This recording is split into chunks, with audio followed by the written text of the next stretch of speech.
बिस्मिल्लाहिर्रहमानिर्रहीम, अस्सलामु अलैकुम नाज़रीन, आप देख रहे हैं द लास्ट आवर और मैं हूं यासिर रशीद और मेरे साथ हैं सीनियर सहाफ़ी राना अज़ीम साहब। नाज़रीन, पाकिस्तानी सियासत में कुछ भी कभी भी मुस्तकिल नहीं होता। कल के दुश्मन आज के दोस्त, तो आज के दोस्त कल के दुश्मन। अब नून लीग और पीपल्स पार्टी को ही देख लीजिए, जहां ये दोनों जमातें एक दूसरे को तनकीद करती थीं, आज वही दोनों जमातें मौजूदा हुकूमत यानी पाकिस्तान तहरीक इंसाफ के खिलाफ एक साथ खड़ी हैं। इसमें मुल्की मफाद भी हो सकता है, अवामी मफाद भी हो सकता है। APC हुई और APC का एलामिया 2018 के इलेक्शन को तनकीद का निशाना बनाना था। अपोजिशन क्यों असम्बलियों से इस्तीफे नहीं दे रही? इसके अलावा नवंबर में गिलगित बल्तिस्तान में भी इलेक्शन होने जा रहे हैं और उसके बाद सेनेट इलेक्शन। क्या वो अपोजिशन जो रोज बरोज मुतनाज़ होती जा रही है, सेनेट इलेक्शन से पहले अपने 26 अहदाफ पूरे कर पाएगी? इसी पर बात करने के लिए पाकिस्तान पीपल्स पार्टी की सीनियर रहनुमा पलवशा खान साहिबा ने हमें ज्वाइन किया है। पलवशा साहिबा, बहुत शुक्रिया आपके वक्त का। पलवशा साहिबा, पाकिस्तान पीपल्स पार्टी और नून लीग की राय यह है कि इस्तीफे जो हैं वो आखिरी ऑप्शन होना चाहिए, जबकि JUIF की राय यह है कि इस्तीफे पहली ऑप्शन होना चाहिए। तो अगर मौलाना की बात मान ली जाए, इस्तीफे मौलाना अगर आपकी बात मान लें तो इस्तीफे देने में कितना अरसा लग जाएगा? बहुत शुक्रिया। पहले तो बसाद एहतराम आपने हमें पहले ही मुतनाज़ा कह दिया, तो अब मेरी बातें ज़ाहिर मुतनाज़ा ही होंगी। लेकिन बहरहाल देखिए, ये जाहिर है ये कोई बहुत सी मुख्तलिफ जमातें हैं और आपने जिन 3 जमातों का नाम लिया ये भी मुख्तलिफ हैं और हर एक का अपना पॉइंट ऑफ व्यू ज़रूर था उस APC में।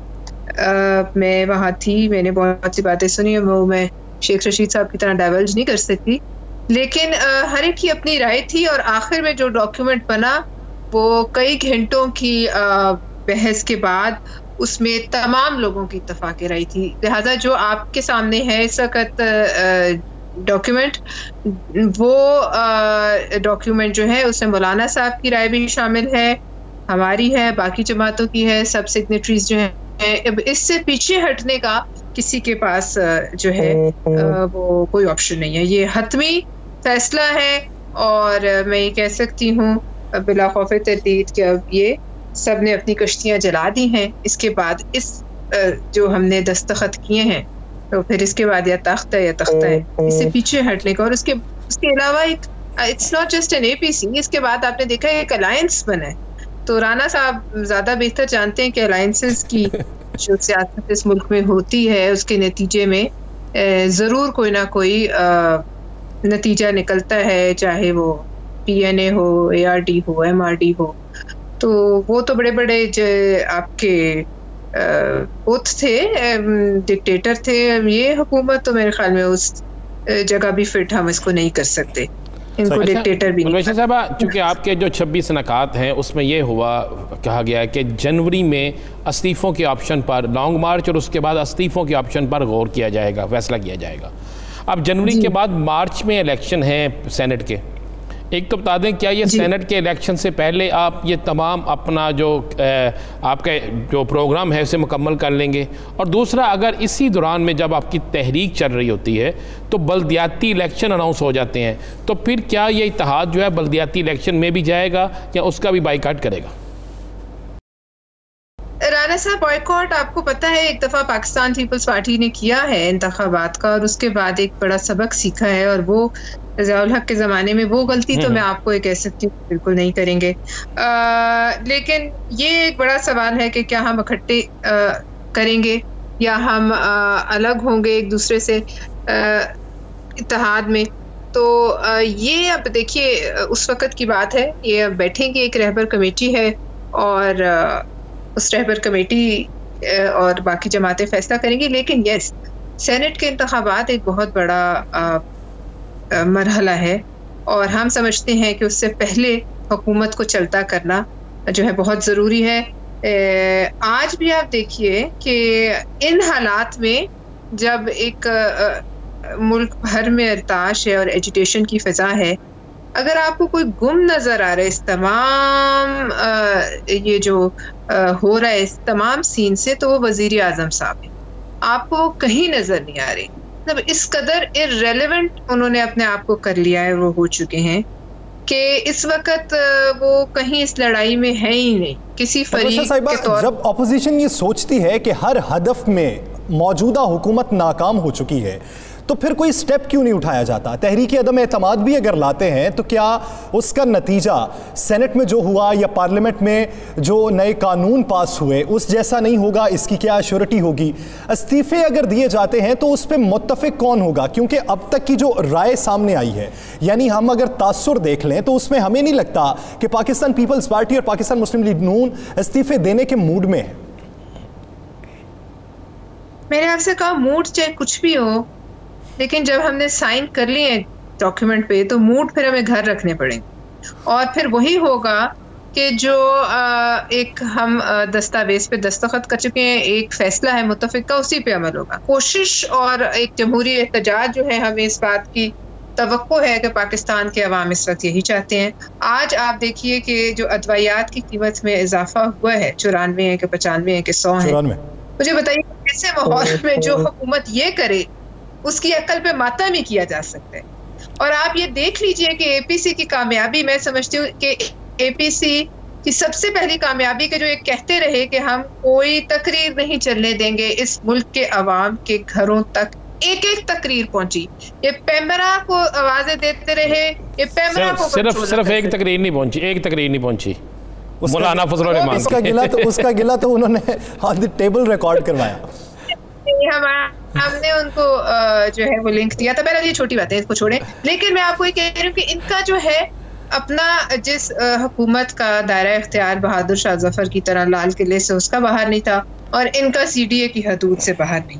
और अब आप देखिए राना साहब कि इन तमाम हालात में जो कल से हम देख रहे हैं, जो मुल्क की कौमी सिक्योरिटी का, सलामती का एक तमाशा बनाया हुआ इनके वज़रा ने, खासतौर पर शेख रशीद अहमद साहब ने। आप बताइए, आपको कोई वज़ीर आज़म नजर आ रहे हैं? अभी 2 दिन पहले मैंने एक बयान पढ़ा था कि जी वज़रा फजूल बातें ना करें, तो मैं यही सोची थी इसका मतलब तो ये सब म्यूट हो जाएंगे फजूल बातें ना करें। लेकिन आप अंदाजा लगाइए कि किसके के ये वफाकी वज़रा भी वज़ीर आज़म के कहने में नहीं, या वो वज़ीर आज़म की इमा पे ऐसा कर रहे हैं। हमने अभी थोड़ी देर पहले भी ये बात की है कि हमें इस बात का कभी यकीन है कि शेख रशीद अहमद साहब जो कुछ कर रहे हैं वो कौमी सलामती को एक ऐसे हसासियत वाले मामले पे, गिलगित बल्तिस्तान जो कि कश्मीर से जुड़ा, आप मुझसे बेहतर जानते हैं, वो बातें जो कहीं नहीं कही जानी चाहिए थी। ऑफिशियल सीक्रेट्स एक्ट को इन्होंने वायलेट किया। इन्होंने अपने हल्फ की, जो आपको पता है कि फेडरल मिनिस्टर का हल्फ के अगर आप निकाल लें तो उससे इन्होंने गद्दारी की। और इस वक्त वो मामलात जो कि मुल्क के सिक्योरिटी इदारे और मुल्क के जो लीडरान हैं पार्लियामेंट के, उनके साथ बीच में रहने चाहिए थे, इन्होंने उसको ज़बान ज़दे आम कर दिया। अब बताइए, साथ ही रहेगा। आज शेख रशीद साहब ने फैसलाबाद में मीडिया से गुफ्तगू की है, उसका छोटा सा क्लिप अपने नाज़रा से दिखाते हैं। मौलाना फजलुर रहमान से लेके बिलावल तक सब तन्हाई में मिलते हैं, और आज मैं इल्जाम लगा रहा हूं कि मौलाना फजलुर रहमान भी 1-to-1 chief of army staff Qamar Javed Bajwa से मुलाकात कर चुके हैं। एक दफा इनकार करे, मैं डेट और जगह बताऊंगा। 36 साल से जुबैर की कभी कमर जावेद बाजवा से मुलाकात नहीं हुई। तुम पैदा नहीं हुए थे बिलावल, मैं कौमी सलामती का मेंबर था, मैं फॉरेन अफेयर का 4 दफा मेंबर रहा हूं। दें असम्बलियों से इस्तीफा, हम नए इलेक्शन कराएंगे, कल देते हैं, आज कराएं, कौम तैयार है, नए उम्मीदवार तैयार हैं। आप बिस्मिल्लाह तो करें। ना इस्तीफा देंगे, ना धरना देंगे, ना आदम एतमाद लाएंगे। नून से शीन निकलेगी, निकलेगी, निकलेगी। हुकूमत इमरान खान कर रहा है और फौज के तावन से कर रहा है। और कमर जावेद बाजवा ने कहा कि जो भी सिविल हुकूमत होगी हम उसकी काल पे लब्बैक कहेंगे। बिलावल से प्यार करता हूं, बिलावल मेरा प्यारा है, पूछिए कि मैंने उसका क्या बिगाड़ा है। ये आज शेख रशीद साहब ने फैसलाबाद में प्रेस कॉन्फ्रेंस करते हुए अल्फाज कहे थे।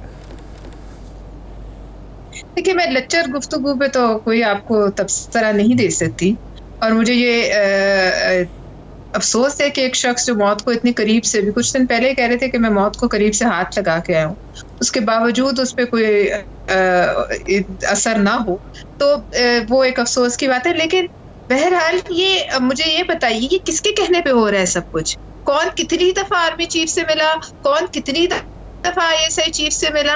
ये शेख रशीद साहब किसके तर्जुमानी कर रहे हैं और किसके कहने पे? हमने इसका बिल्कुल जी, देखें, एक तो वाली बात है, मैं खुद इस चीज़ का हूँ कि आर्मी चीफ हमारे मुल्क के आर्मी चीफ हैं, उनसे मिलना चाहिए, इसमें तो कोई दूसरी राय नहीं है। मुल्क की सालमियत के लिए सब सारी सियासी जमातों का मुल्क एक जगह पे होना चाहिए, इसमें कोई दूसरी राय नहीं। सियासत की नज़र बहुत सी चीज़ें हो रही। अच्छा ये बता दें, अभी आपने कहा कि आपने एक चार्टर ऑफ डिमांड जो है उसको साइन किया, एक जो आपकी तमाम चीज़ें जो हैं कि किस तरीके से चलना है वो एक दस्तखत हो गए हैं, अब इससे हट नहीं सकता। इससे पहले भी 2 मुआहदे हुए, एक लंदन में हुआ, एक मरी के अंदर हुआ, तो उन दोनों के मुआहदों के बाद भी फौरी तौर पर वही मुआहदा करने वाले आपस में एक दूसरे के दस्तों गिरबान भी थे, एक दूसरे के सियासी मुखालफ भी थे। तो आप समझती हैं कि इस दफ़ा जो है मंजिल तक पहुँच जाएंगे? उस वक़्त ये हालात नहीं थे, उस वक़्त ये नया जो है ना स्काई लैब हम पे नहीं गिरा था, और उस वक्त अलायंस कोई नहीं बना था। उस वक्त जब आप मरी की बात करें, गालिबन जब हमारी हुकूमत थी, वो मुख्तलिफ मामला थे, लेकिन उन हालात में भी जो है वो हुकूमत ने वक्त पूरा किया। लेकिन अब एक अलायंस बन चुका है, और इस वक्त जो मामलात हैं, और उस वक्त इस तरह की जो है अकाउंटेबिलिटी और इस तरह लोगों के हाथ बाजू मरोड़ने और मुखालफिन को दबाने की कोई ऐसी हरकत नहीं हुई थी। आप लोगों पर कोई कदगन नहीं थी। आप ये याद कीजिए, जो पीपल्स पार्टी ने मीडिया फेस किया, मैं समझती हूँ उसका 10% भी अभी इमरान साहब नहीं फेस करे। और लोगों को दबाना, मैं आपको कहती हूँ एपीसी की पहली कामयाबी मेरी नज़र में कि जो कदगन थी, घुटन का एक माहौल था, वो फजा टूटी है। दूसरी बात यह है कि हम इस वक्त जानना चाहते हैं कि क्या मुल्क ऑटो पायलट पे लगा हुआ है? मुल्क किसके, आप मुझे एक आपने बात की कि मिलना चाहिए। देखिए, हमने कौमी सलामती पे बात करी तो हम रॉ के चीफ से तो नहीं मिलेंगे, या हम इंडियन आर्मी चीफ से तो नहीं मिलेंगे। दूसरी बात यह है, बिल्कुल एक और बात राना साहब, I think you will vouch for it, कि इस वक्त इमरान खान साहब बिल्कुल जो है पहले दिन से एसोसिएट नहीं करना चाहते थे ऑपोजिशन से, उन्होंने हर पेशकश ठुकराई। उस माहौल में एक लिंकेज जो था, ये इदारों ने वर्किंग रिलेशनशिप के लिए बीच में रखा हुआ था। अब इस वक्त क्या हुआ है, अब देखिए वो लिंकेज जो है, ये शेख रशीद और इनके हवारी जो गेट नंबर 3 या 4 कहाँ खड़े होते हैं, वहां उनके मुलाजिम हैं, ये उसको तोड़ रहे हैं। न सिर्फ कि उसको तोड़ चुके हैं, बल्कि ये हर इदारा, हर पार्लियामेंट अपनी जगह खड़ी है, ऑपोजिशन अपनी जगह अलग हो गई है, और इदारे बीच में से जो एक आखिरी सवाल ये कि बिलावल साहब ने दूसरी मुलाकात की एपीसी के बाद मौलाना फजलुर रहमान साहब से, वो मुलाकात खिताब के हवाले से, मुतमईन करने के हवाले से थी या आइंदा की स्ट्रेटजी पे बात करने के लिए? सॉरी, अब दोबारा कहिएगा। बात यह है कि एपीसी के बाद अगले दिन बिलावल भुट्टो जरदारी जो है वो मौलाना फजलुर रहमान से मुलाकात के लिए जाते हैं, तो क्या वो मुलाकात खिताब के हवाले से मुतमईन करने के लिए थी या फिर आइंदा की स्ट्रेटजी पे बात करने के लिए?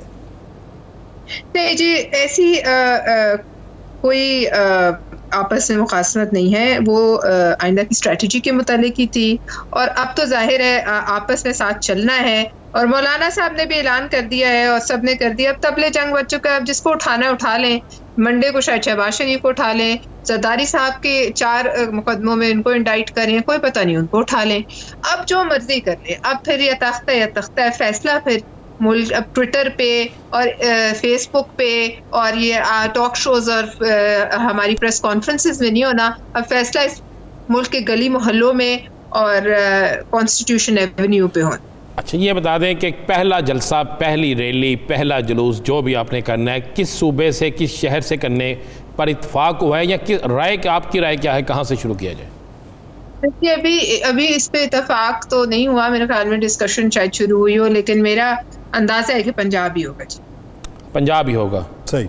यानी तबले जंग बच चुका है, अब तख्ता होगा या तख्त होगा, कश्तियां जलाई जा चुकी हैं। बहुत शुक्रिया पलवे साहिबा इस हवाले से अपना वक्त देने के लिए। नाज़रीन, एपीसी तो हो गई है, लेकिन उसके आफ्टर शॉक्स अभी भी बाकी हैं। दीगर इशूज़ पर जो एपीसी ही से रिलेटेड है, इस पर बात करेंगे एक शॉर्ट ब्रेक के बाद।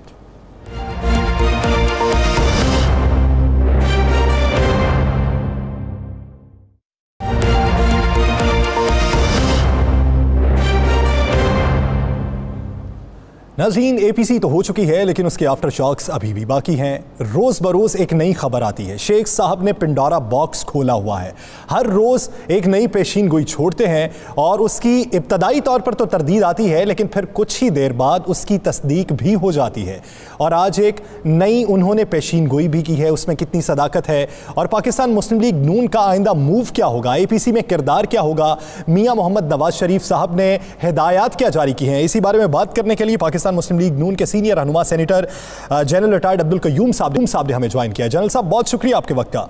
जनरल साहब, एपीसी तो हो गई, उसके बाद फिर बात उठी मुलाकातों की, तरदीद हुई, फिर तस्दीक भी हो गई।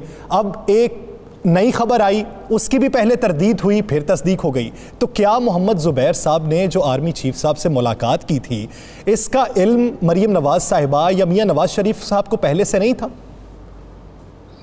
देखें, मैं तो उसका प्रीवी नहीं हूँ, लेकिन ज़ुबैर साहब ने ये बताया कि उनको इल्म नहीं था और मुलाकात के बाद उन्होंने बताया। और ये मुलाकात कोई पॉलिटिकल मीटिंग तो थी नहीं, क्योंकि वो कह रहे हैं मेरे 40 इयर्स पुराने इनसे ताल्लुकात हैं या मिलना जुलना है।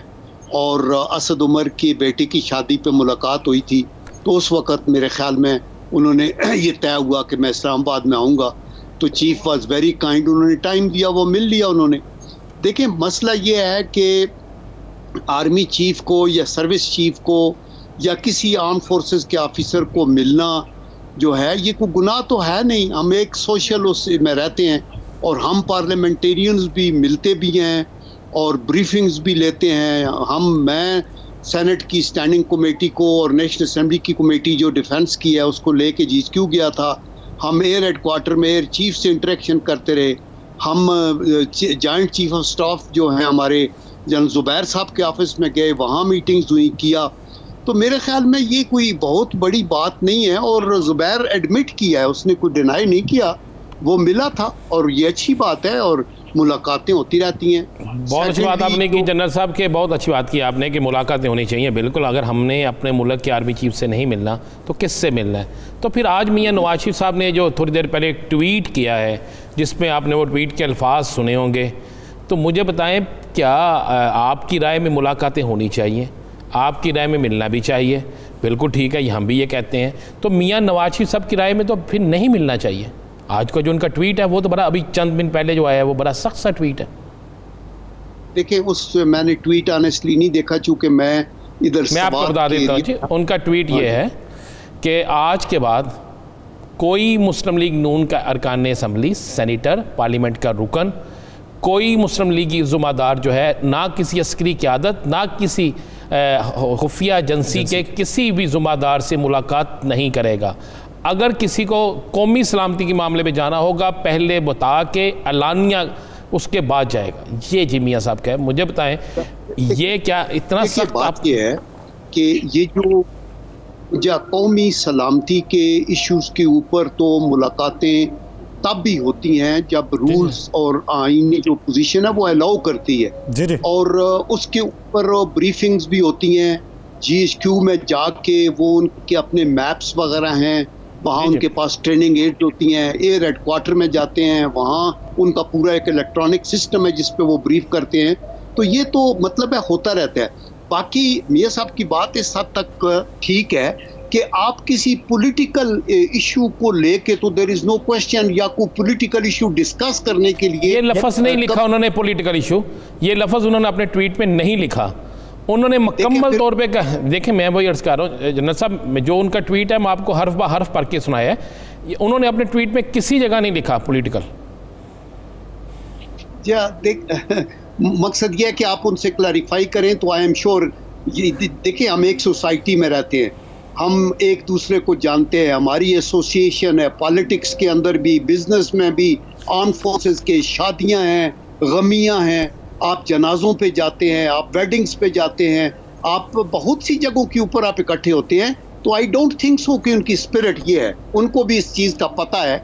और आई एम श्योर कि ये जो एक्सप्लेनेशन हम देख रहे हैं कि बिल्कुल किसी के साथ आपको आदमी नहीं मिलना नहीं है, ये तो बात नहीं है।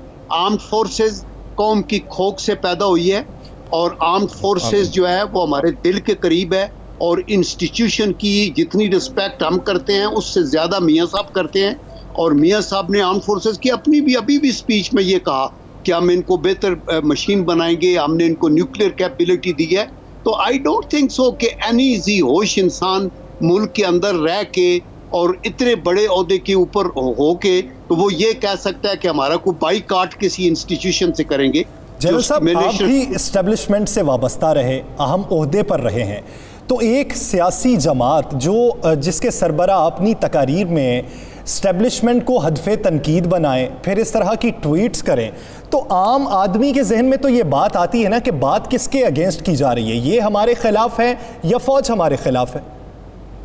या देखें, ये हर बंदे की अपनी अपनी इख्तरा है और वो अपने अपने रिजल्ट्स पे पहुंचता है।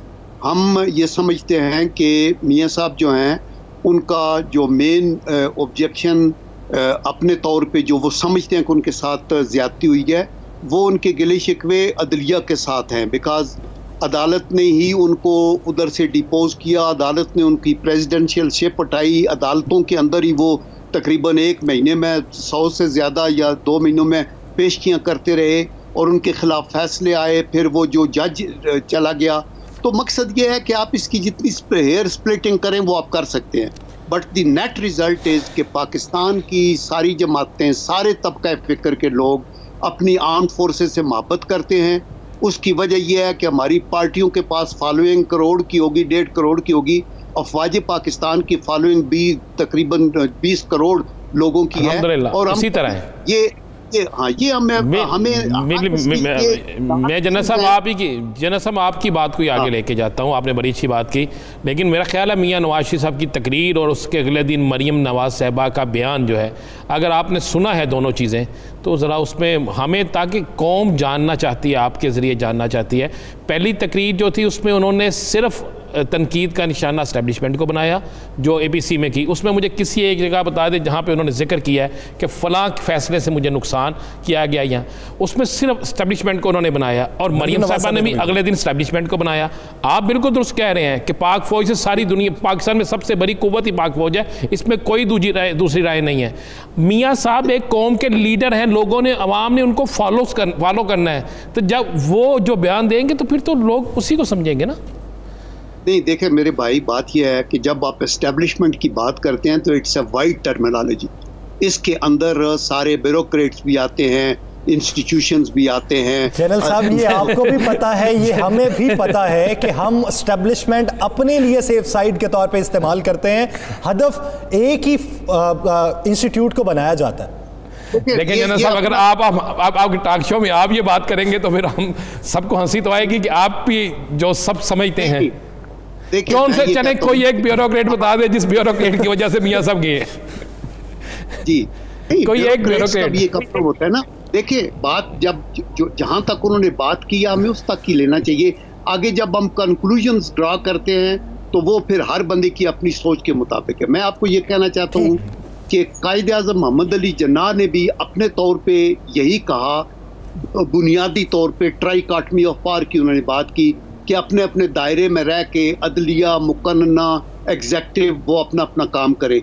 उसी स्पिरिट की ये बात हुई है। और अगले दिन जो मरियम कह रही थी, एक्चुअली प्रिसाइजली वही चीफ ऑफ आर्मी स्टाफ ने की तरफ से भी जो DGISPR ने कहा, उन्होंने कहा कि चीफ आर्मी स्टाफ ने यही कहा कि सियासत के मामलात जो हैं वो पार्लियामेंट के अंदर डिस्कस हो, और अगर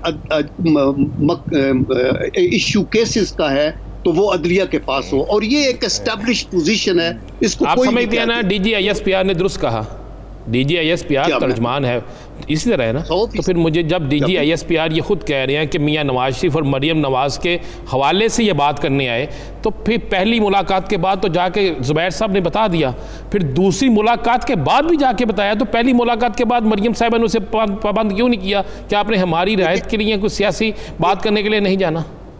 इसका जवाब तो मैं नहीं दे सकता ना, चूंकि मुझे तो नहीं पता वो मिले कब और गए कब। मैं तो सिर्फ हम उम्मीद करते हैं कि आप जो कह रहे हैं कि एस्टेब्लिशमेंट लफ्ज़ में ब्यूरोक्रेसी को मुखातिब किया जाता है, उम्मीद करते हैं कि इस निज़ाम को ही मुखातिब किया जाता हो। हमारे लिए हमारी सियासी जमातें भी हमारे माथे का झूमर है, क्योंकि अपना दूसरा नतीजा अखज़ कर रहे हैं। मैंने ये कहा है कि एस्टेब्लिशमेंट की टर्म जो है ये एक वाइड टर्म है। जिसके अंदर सारे अदारे आ जाते हैं। तो जब उन्होंने यहाँ तक ही कहा तो आगे आप नतीजा निकाल के तो आप उसको वहां तक हम नतीजा ही नहीं निकालते, हम खुला छोड़ देते हैं सेनेटर साहब के उन्होंने अगर किसी को बात की है तो निज़ाम की बेहतरी के लिए बात की है। वापस आ जाते हैं एपीसी के हवाले से। आप क्या समझते हैं कि इस्तीफों का ऑप्शन पहला ऑप्शन होना चाहिए या फिर आखिरी ऑप्शन होना चाहिए? शेख रशीद साहब आज कहते हैं कि अपोजिशन दे इस्तीफा, हम नए इंतखाबात करवाते हैं। या देखें, मैं इसके ऊपर तो कमेंट नहीं कर सकता। अगर मेरा ज़ाती ख्याल पूछें तो मैं तो ये कहता हूँ कि हर हुकूमत को अपना वक्त पूरा करना चाहिए ताकि कंटिन्यूटी ऑफ पॉलिसी हो और मुल्क आगे चले। हमें हमारा मतमे नज़र रियासत को मजबूत करना, आइन को की पासदारी करना, जमहूरियत और पार्लियामेंट को मजबूत करना है। पार्टियों से ऊपर उठ के हमें सोचना होगा। हमारी अगर पैटी सोच होगी, हर बंदा पार्टी के उस लेवल पे सोचेगा तो मसाइल वो नहीं होंगे। अभी मैं ये नहीं कहता, देखें अगर हुकूमत की कारकर्दगी जीरो होगी और मुल्क पीछे जा रहा होगा तो अपोजिशन भी इक्वली इलेक्टेड और रिस्पॉन्सिबल लोग हैं जिनको अवाम ने अपनी मैंडेट दी है। तो उनका ये राइट बनता है कि वो हुकूमत को मजबूर करे कि आप मुस्ताफ़ी हो जाए या नो कॉन्फिडेंस करे या फिर उनको मजबूर करे, प्रेशराइज करे। बहुत अच्छी बात की है सेनेटर साहब आपने, और उम्मीद करते हैं कि बाकी भी तमाम सियासी रहनुमाओं की सोच यही हो कि कोई भी फैसला करना है तो वो अपनी पार्टी के मफाद को देखते हुए नहीं करना चाहिए, मुल्की और अवामी मफाद को देखते हुए करना चाहिए। बहुत शुक्रिया सेनेटर जैन अब्दुल कयूम साहब इस हवाले से अपना वक्त देने के लिए। नाज़रीन, दीगर इश्यूज़ पर बात करेंगे एक शॉर्ट ब्रेक के बाद।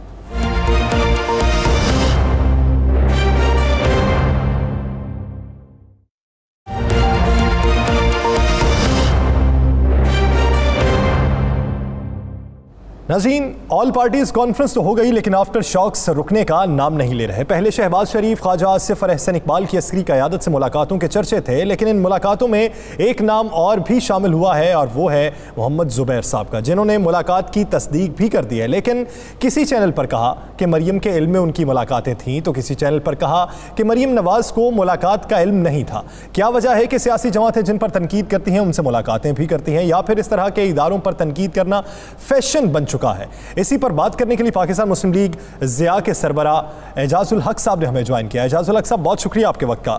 एजाजुल हक साहब, एक तरफ आप बयानियां रखते हैं एंटी एस्टेब्लिशमेंट और दूसरी तरफ आप मेल मुलाकातों पर भी यकीन रखते हैं कि मेल मुलाकातों में अपने केसेस से रिलीफ पर भी बात करते हैं।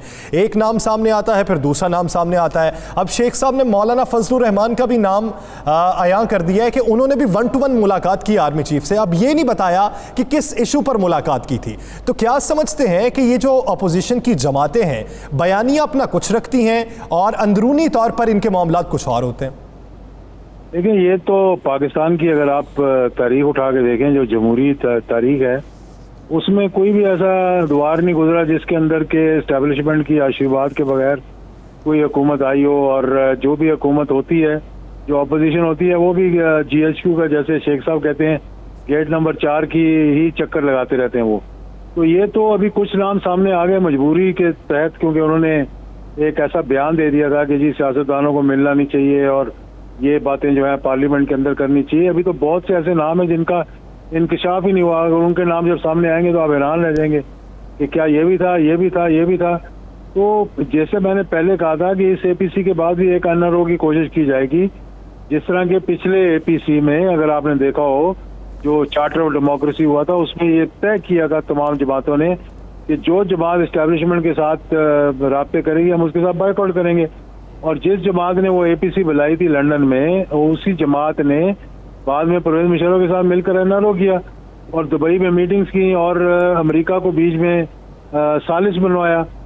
तो ये तो यहाँ का ये इनका तरीक़ाकार है। मतलब ये बहुत बड़े कोई जमहूरियत के अलमबरदार नहीं है, कोई नेल्सन मंडेला नहीं है पाकिस्तान के अंदर जो कि कुर्बानी देंगे। इन सब के कबर्ड जो है वो स्केलेटन से भरी हुई हैं और इनको पता है कि या तो ये जेल में होंगे या फिर इक़्तिदार में होंगे, और तीसरी जगह तो इनके लिए कोई है नहीं, क्योंकि इन्होंने इतनी लूट मार की हुई है कि अगर उसका सामने आपके आ जाए तो आप देखेंगे कि इतने रिजर्व्स पाकिस्तान के नहीं है जितने इनकी एसेट्स और जायदादें और अकाउंट्स हैं। इजाजुल हक साहब, चूँकि आप बड़े करीब रहे मियाँ नवाज शरीफ के साथी रहे, आपकी जमात एक लहदा, लेकिन आप इस्लामाबाद में रहते हैं और इस्लामाबाद के हल्कों में आपकी मालूमात बहुत है। आज मियाँ मोहम्मद नवाज शरीफ का एक नया जो ट्वीट है जिसके मुताबिक उसने हदायत जारी कर दी है तमाम पार्लियामेंटेरियन को, अपने सेनेटर्स को, तमाम अपने ज़िम्मेदारान को कि आज के बाद कोई भी किसी अस्करी क़यादत से, किसी खुफिया अदारे के ज़िम्मेदार से किसी सूरत नहीं मिलेगा। अगर कोई अहम मीटिंग होगी कौमी सलामती पर तो जनाब लंदन से इजाज़त ली जाएगी और उसके बाद जो है अलानिया कायदा ऐलान किया जाएगा, फिर मुलाकात की जाएगी। तो आप समझते हैं कि मियाँ नवाज शरीफ की इस पाबंदी से इस पाबंदी को उनके अरकान असम्बली या उनके जो ज़िम्मेदारान हैं वो कबूल कर लेंगे? ऑलरेडी पीएमएल के अंदर 2 ग्रुप्स हैं, एक जो है वो हॉक्स का है, एक डव्स का है।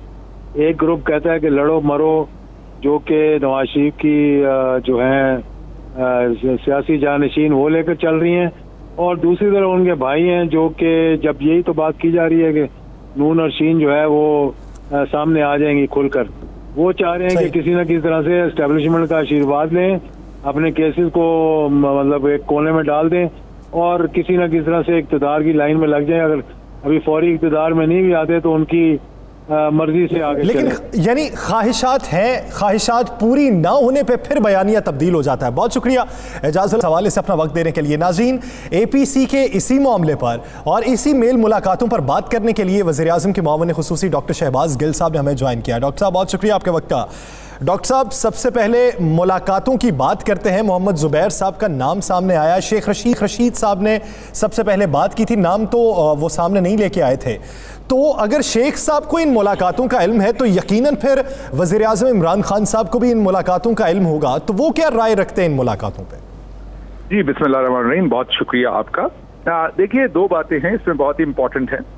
एक तो है कि अगर आपका मिलिट्री इस्टेब्लिशमेंट के साथ मुल्क की सलामती के लिए, मुल्क की सलामती के वो अदारे हैं, अपोजिशन के साथ भी उनकी मुलाकातें होती हैं, हुकूमत के साथ भी होती हैं, होनी चाहिए। पूरी दुनिया में ये एक मरवजा असूल है कि वो आपको जो डिफेंस से रिलेटेड नीड्स होती हैं उसके ऊपर गाइडलाइंस, उसके ऊपर पूरी ओरिएंटेशन वो आपको प्रोवाइड करती हैं, ताकि पूरी नेशनल लीडरशिप जो है वो एक फैसला साजी इकट्ठे, आपकी सिविलियन लीडरशिप, अस्करी लीडरशिप इकट्ठे वो फैसले करें। इसमें तो कोई मजाका नहीं। लेकिन हैविंग सेड दैट, जो हमारी पाकिस्तान की सिचुएशन है जिसमें कई पार्टियां इसमें से फौज की पैदावार हैं और कई पार्टियां जो है वो अपनी ब्लैकमेलिंग करती हैं NRO लेने के लिए, और वो जब पार्लियामेंट में आते हैं तो वो हमारे रियासती अदारों के ऊपर तबर्रा कसते हैं, उनको इंसल्ट करने की कोशिश करते हैं, उन्हें कंट्रोवर्शियल करने की कोशिश करते हैं। पाकिस्तान के दुश्मन मुल्क के जो लोग हैं उनके जो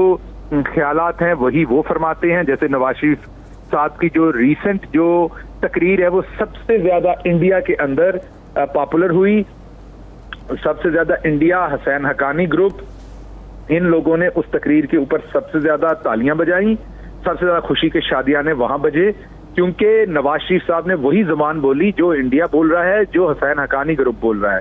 तो कहने का मतलब मेरा ये है कि एक तरफ ये लोग ये करते हैं और दूसरी तरफ ये मिलिट्री इस्टेब्लिशमेंट के सामने हमेशा से, आज सिर्फ नहीं, हमेशा से पांव पड़ के वहां पर जाकर ये NROs मांगने की कोशिश करते हैं, या जो उस टाइम की मौजूदा गवर्नमेंट होती है उनके दरमियान और एस्टेब्लिशमेंट के दरमियान फर्क डालने की कोशिश करते हैं ताकि ये अपनी अकाउंटेबिलिटी से बच सके। तो इसलिए ये जिस तरह की मुलाकातें करना चाहते हैं, ये जैसी जुबैर साहब की मुलाकातें हुई हैं, ये बुनियादी तौर पर वो NRO मांगने की एक कोशिश है। लेकिन इनको शायद ये नहीं पता कि जो मौजूदा सिविलियन लीडरशिप है इमरान खान साहब की क़यादत में और मिलिट्री लीडरशिप जो जनरल बाजवा की क़यादत में, वो पैटी इश्यूज में नहीं पड़ते, वो लार्जर कॉन्टेक्स्ट देख रहे हैं, लार्जर जो पॉलिटिकल सिचुएशन देख रहे हैं पाकिस्तान की, और पाकिस्तान और पाकिस्तानी अवाम के लार्जर इंटरेस्ट के फैसले कर रहे हैं, इनके NRO के फैसले नहीं कर रहे वो। और एहतसाब के ऊपर दोनों तरफ से बड़ा क्लियर है कि जिसने गाजरें खाई हैं उसके पेट में दर्द होगी। शहबाज गिल साहब, अभी हमारे प्रोग्राम में पीपल्स पार्टी की रहनुमा पुलुशा ने कहा कि हम हर सूरत में जो है सेनेट इलेक्शन से पहले इस हुकूमत का खात्मा चाहते हैं। यानी लगता यह है कि हुकूमत पर इल्ज़ाम और कोई नहीं, वो डर रहे हैं कि सेनेट के इलेक्शन हो गए तो तहरीक इंसाफ की हुकूमत जो है वो मजबूत हो जाएगी। तो आज तो उन्होंने कह दिया है कि हर हाल में सेनेट इलेक्शन से पहले हम आखिरी पत्ता खेलेंगे।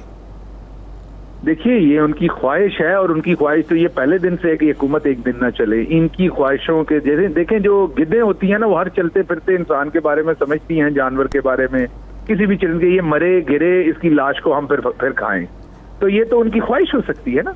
अल्लाह की जात ने तो जिस चीज को जितनी जिंदगी दी है वो तो अल्लाह की जात ने देनी है। व तुइज़्ज़ु मन तशा व तुज़िल्लु मन तशा, ये तो अब अल्लाह की जात ने फैसला करना है कि इस हुकूमत ने कितनी देर इक़्तिदार में रहना है। ये अल्लाह की जात के फैसले हैं कि कब तक प्राइम मिनिस्टर इमरान खान ने इस कौम को लीड करना है, और अल्लाह के फजल से जब से वो लीड कर रहे हैं, कौम की जो इज्जत है उसमें भी इजाफा हो रहा है, कौम की इकोनॉमी भी बेहतर हो रही है, लूट मार किसी किस्म की नहीं हो रही आपके सामने। और आज ही हमने एक और नंबर इशू किए हैं कि जो लाहौर मेट्रो बस का प्रोजेक्ट था, कल कोई सीना ठोक के कह रहा था मैंने करप्शन की हो एक धेले की, तो बताएं, आज बताया है अरबों रुपए की करप्शन की गई है। उसमें जो आज नंबर मैंने ही वो बताए हैं, वो नंबर ये हैं कि जो अब नया आपका एग्रीमेंट हुआ है वो 304 रुपए फी किलोमीटर में हुआ है। जो 7 साल पहले इन्होंने एग्रीमेंट किया था वो 364 रुपए फी किलोमीटर किया है। और अगर उस वक्त और आज के डॉलर के पैरिटी को कैलकुलेट किया जाए तो उस टाइम वो 3.68 डॉलर में फी किलोमीटर हुआ, और आज वही मुआहदा 1.83 डॉलर फी किलोमीटर में हुआ। जिसका मतलब ये कि जो असल लागत थी 1.83 डॉलर फी किलोमीटर, उससे भी ज्यादा 1.85 डॉलर फी किलोमीटर अपनी जेब में डाले गए हैं। तो ये तो इनकी हालत है कि ये असल कीमत से 100% से भी ज्यादा 1 रुपए की चीज पे भी 2 रुपए का एग्रीमेंट करके बाकी 1 रुपया जेब में डाल के ले गए। तो जहां 10 अरब लगा, असल में वो 5 अरब का मंसूबा है, 5 अरब ये जेब में डाल के ले गए। ये तो इनकी हालत है।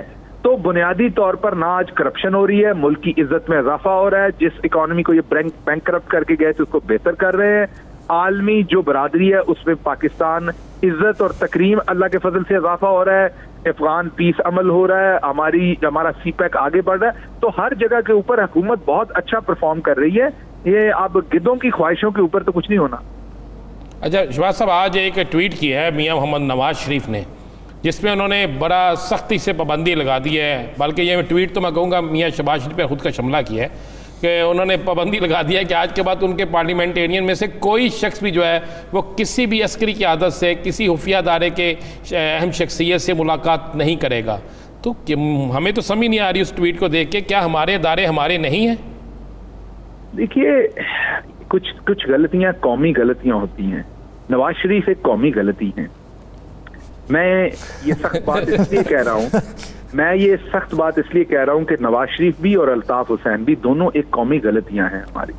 हमें एज अ कौम सबको इकट्ठे, हमारे अस्करी इदारे भी, हम भी, हमारी कौम भी जिन्होंने वोट दिया, हम सबको इकट्ठे बैठ के इस पे सोचना पड़ना है कि ये इतनी भयानक गलतियां दोनों हमसे कैसे हो गई। तो अब उसकी जो हमने गलती की है उसकी हजीमत हमें एज अ कौम देना पड़ती है। जब भी ये बदकिस्मती से कोई बयान देते हैं और तो ये कौम के लिए रुसवाई का बायस बनते हैं। अल्लाह इनको हदायत दे, दोनों को हैं तो ये हदायत से मुबर्रा, लेकिन अल्लाह इनको हदायत दे कि अपने रियासती इदारों के बारे में किस तरह की बातें कहाँ बैठ के करते हैं। अगर इतना दम है और इतने आप लीडर हैं तो यहाँ से झूठ बोल के गीदड़ की तरह भागे क्यों हैं आप यहाँ मैदान? गिल साहब, एक आखिरी सवाल, कल अक़वाम मुत्तहिदा में प्राइम मिनिस्टर ने तकरीर करनी है, तो कल के खिताब के नुकात क्या हैं? प्राइम मिनिस्टर देखिए, वो तो जब स्पीच होगी तभी आप इंशाल्लाह उसको देखेंगे, लेकिन प्राइम मिनिस्टर इंशाल्लाह बहुत खुल के पाकिस्तान का कश्मीर के ऊपर नैरेटिव देंगे। जो पहले यहाँ गूंगी और बहरी हुकूमत थी, जब कुलभूषण का नाम आता था, इंडिया का नाम आता था, कश्मीर का नाम आता था, जिनके मुंह में कुकरे पड़ जाते थे, अब वो वाली हुकूमत नहीं बैठी। अब सन ऑफ सॉइल बैठा हुआ है, इमरान खान प्राइम मिनिस्टर है। अब जो इस मुल्क की शान है वो दबा के बबांगे दोहल पूरी तरह से पाकिस्तान का मुकदमा पेश करेंगे। कश्मीर के मुकदमे को दोबारा बबांगे दोहल पूरी कुव्वत के साथ उजागर करेंगे। उसके साथ साथ इंशाल्लाह वो जो उनके बहुत ही लीडिंग प्रोजेक्ट्स हैं, जिसमें गरीब परवरी है, गरीब को वो ऊपर उठाना चाहते हैं इंशाल्लाह, जिसमें मनी लॉन्ड्रिंग जैसे क्राइम है और इस तरह की जितने भी ग्लोबल इश्यूज हैं उनके ऊपर प्राइम मिनिस्टर अपनी बातचीत करेंगे। लेकिन सबसे अहम बात जो है कि वो मुस्लिम उम्मा के इत्तेफाक की और ये जो कश्मीर में जुल्म हो रहा है इसके ऊपर बड़ी खुल के इंशाल्लाह अपना पॉइंट ऑफ व्यू देंगे।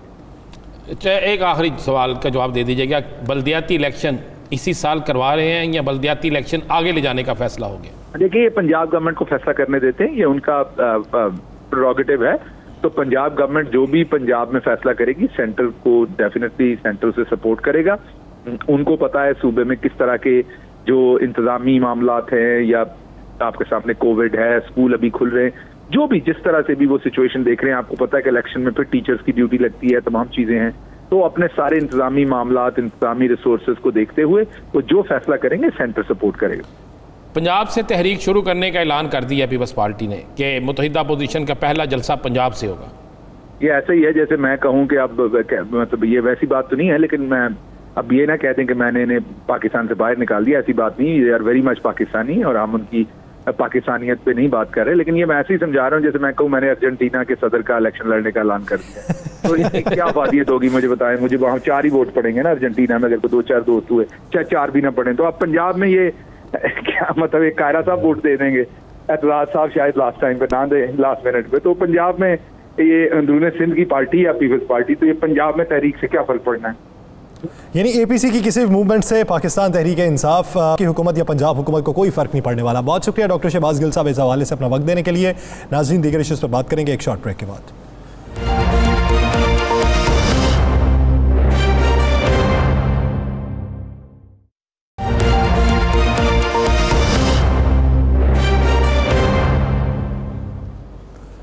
नाज़रीन, एपीसी के बाद पाकिस्तान मुस्लिम लीग नून के जो कारकुनान हैं वो क्या राय रखते हैं, ये जो 1-2 दिन के बाद डेवलपमेंट हुई है उस पर क्या राय रखते हैं, और उनकी क्या राय है कि मियां नवाज शरीफ को वापस आना चाहिए, और मियां नवाज शरीफ इस हवाले से किस सोच विचार पे हैं, इस पर ओवरसीज़ पाकिस्तानी भी क्या राय रखते हैं। इसी पर बात करने के लिए यूएई से पाकिस्तान मुस्लिम लीग नून के सीनियर रहनुमा चौधरी एहसानुल हक बाजवा साहब ने हमें ज्वाइन किया। बाजवा साहब, बहुत शुक्रिया आपके वक्त का।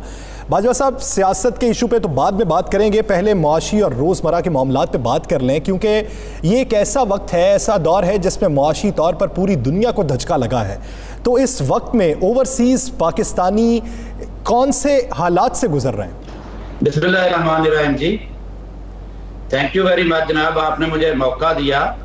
मैं समझता हूँ कि सियासत में भी बात साथ साथ होनी चाहिए और माशियत पर भी और कानूनी पर भी बात होनी चाहिए। अभी आपके सामने है कि तब्दीली सरकार ने माशियत का क्या हाल कर दिया है, इकानमी का क्या हालत कर दिया है, और मुल्क को मैं समझता हूँ कि तबाही के दहाने पर लाके खड़ा कर दिया है। इस वक्त मैं समझता हूँ गरीब को 2 वक्त की रोटी नहीं मिल रही।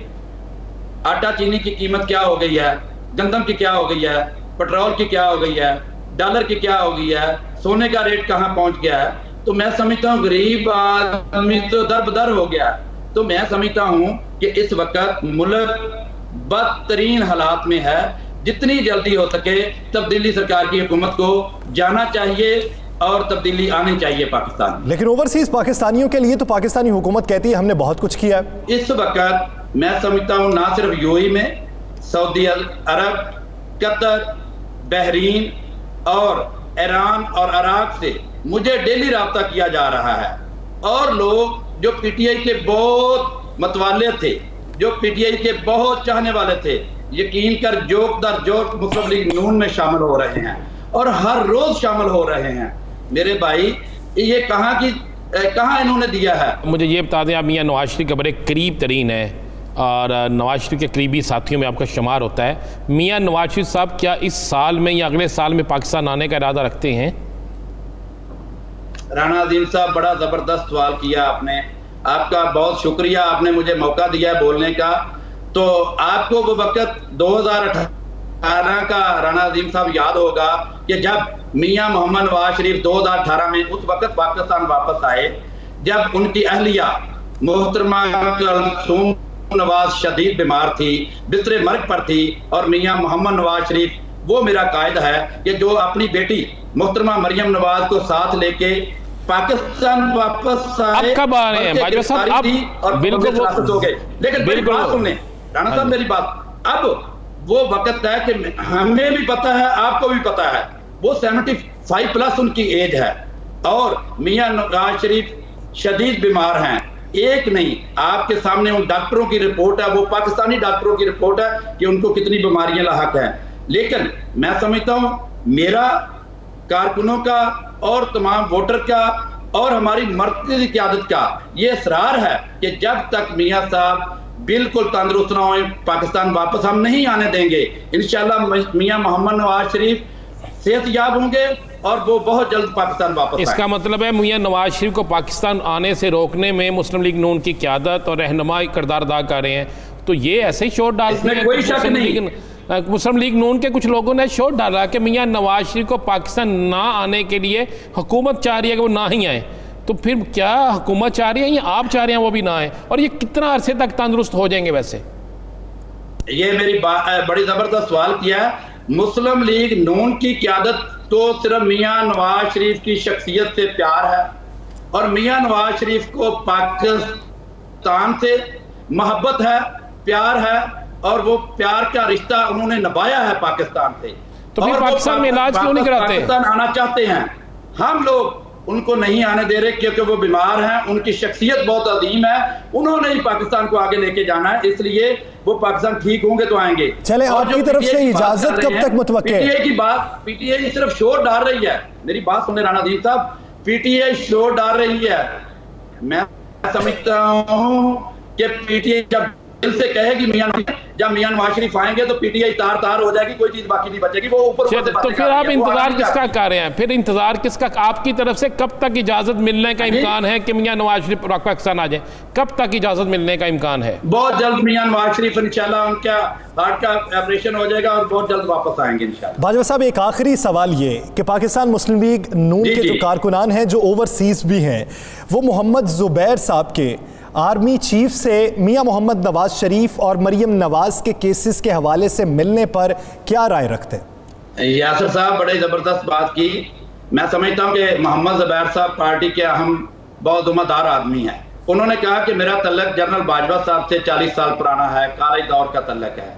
असद उमर के बेटे की शादी पर कराची में इस 2019 में या जनवरी में 2020 में उनकी मुलाकात हुई और जुबैर साहब ने बड़ा क्लियर कहा है कि वहाँ पीटीआई की तमाम रहनुमा मौजूद थे और जनरल बाजवा साहब ने खुद उनसे कहा कि जुबैर साहब क्या बता रहे हैं, जब इस्लामाबाद आए तो मुलाकात होनी चाहिए।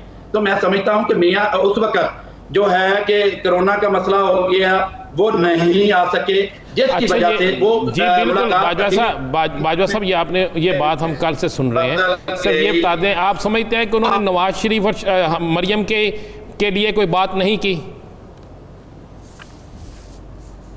देखिए, बात इसको एक दूसरा रंग दिया जा रहा है। मैं ये समझता हूँ कि जब हम तो पुराने दोस्त मिलकर बैठते हैं, वो आपके दोस्त हो, मेरे दोस्त हो या जुबैर साहब के दोस्त हूँ, तो जैसे जुबैर साहब कहते हैं कि जनरल बाजवा साहब उनके पुराने 40 साल दोस्त है, जब तो 40 साल में पहले मुलाकात तो एक भी नहीं है ना? ये तो साबित हो गया बाजवा साहब के 40 साल में एक भी मुलाकात पहले नहीं है, सिर्फ यही 2 मुलाकातें हैं। शेख रशीद साहब ने दावा किया है कि 36 साल में एक भी मुलाकात नहीं हुई, 4 साल पहले हुई है। अच्छा, बात सुन ले सर, मैं समझता हूँ जब मिलकर बैठते हैं तो उस वक्त सियासी बातें हमें काम ही और कोई नहीं होता। हमारी अक्सरी क़यादत भी और हम लोग भी, सिविलियन लोग भी सियासत पर बात करते हैं जब हम मिलकर बैठते हैं। यानी आम मुलाकात भी हो तो उसमें सियासी बात हो जाती है, वो एक आम मुलाकात थी जिसमें सियासी बात हुई। बहुत शुक्रिया सारुल बाजवा साहब इस हवाले से अपना वक्त देने के लिए। नाज़रीन, द लास्ट स्टार से मुझे और राणा अज़ीम साहब को दीजिए इजाज़त, अल्लाह ने के बाद।